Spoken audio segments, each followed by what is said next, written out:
Hello అండి, నమస్తే. కళ్యాణ్కర్ కిచెన్కు స్వాగతం. ఈరోజుటి మన వీడియోలో డిఫరెంట్ రెసిపీ వచ్చేసి క్యాబేజ్ వడలు.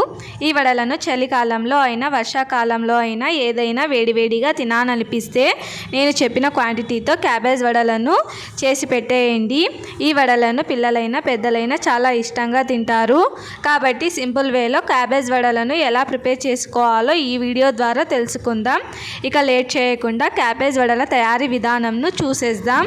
ముందుగా క్యాబేజ్ వడలకు కావాల్సిన ఇంగ్రీడియంట్స్ వచ్చేసి 1 కప్ చిన్నగా కట్ చేసుకున్న క్యాబేజ్ ముక్కలు, 1 కప్ పావుగంట సేపు నానబెట్టిన మూంగ్ దాల్, మరి చిన్నగా కట్ చేసుకున్న 1 కప్ ఉల్లిగడ్డలు, అలాగే అరకప్పు పావుగంట సేపు నానబెట్టిన బియ్యం, అరకప్పు శనగపిండి, 1/2 టేబుల్ స్పూన్ జీలకర్ర, అంగుళమంతా అల్లం, టేస్ట్కి సరిపడినంత ఉప్పు, 2 టేబుల్ స్పూన్ల కారం పొడి, 1 టేబుల్ స్పూన్ ధనియాల పౌడర్. ఇలా ఇంగ్రీడియంట్స్ మొత్తం సెట్ చేసుకున్నాక మిక్సీ జార్లో మూంగ్ దాల్, బియ్యం, మరి అల్లం, ఉప్పు, జీలకర్ర వేసి అలాగే కొద్దిగా వాటర్ను యాడ్ చేసి మెత్తగా పేస్ట్ చేసుకోవాలి. ఇలా పేస్ట్ చేసుకున్న దాన్ని ఒక ప్లేట్లో తీసేసుకుందాం. చూడండి, ఇలా ఉండాలి పేస్టు. ఇప్పుడు దీన్ని పక్కన పెట్టేసుకుందాం. నెక్స్ట్ ప్రాసెస్ వచ్చేసి ఒక పెద్ద గిన్నెలో ముందుగా సెట్ చేసుకున్న 1 కప్ క్యాబేజ్, 1 కప్ ఆనియన్ను వేసి తర్వాత మూంగ్ దాల్ బియ్యం పేస్ట్ను వేయాలి. అలాగే 1/2 కప్ శనగపిండి, 2 టేబుల్ స్పూన్ కారం పొడిని వేయాలి. ఇంకా స్పైసీగా కావాలనుకునేవారు ఇంకో 1/2 టేబుల్ స్పూన్ కారం పొడిని యాడ్ చేయవచ్చు.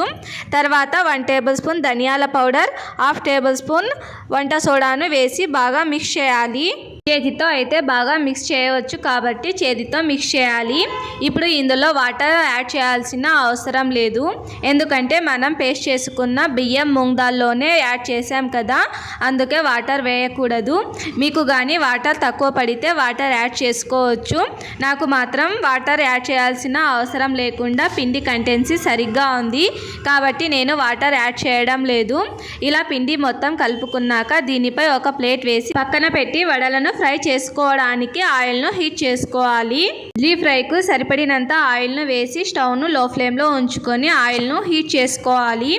ఇలా ఆయిల్ హీట్ అయ్యాక మనం కలుపుకున్న క్యాబేజ్ పిండిని ఒక్కసారి ఇలా కలుపుకొని కొద్దిగా పిండిని తీసుకొని ఇలా చేతితో పిండిని వెడల్పు చేసుకుంటూ హీట్ అయిన ఆయిల్లో మెల్లగా వేయాలి. లేకపోతే హీట్ అయిన ఆయిల్ చేతికి తగులుతుంది కాబట్టి జాగ్రత్తగా వేసుకోవాలి. ఇలా ఒక్కొక్కటిగా వేసుకున్నాక 2 మినిట్స్ వరకు అలాగా వదిలేసి తర్వాత ఇలా టర్న్ చేసుకొని ఫ్రై చేసుకోవాలి. ఇలా ఫ్రై అయిన క్యాబేజ్ వడలను ఒక ప్లేట్లో సర్వ్ చేసుకుందాం. సేమ్ ప్రాసెస్ మిగిలిన క్యాబేజ్ పిండిని ఒక్కొక్కటిగా వేసుకొని ఫ్రై చేసుకొని ఒక ప్లేట్లో తీసేసుకోవాలి. ఇంతేనండి, ఎంతో టేస్టీకరమైన స్పైసీ క్యాబేజ్ వడలు.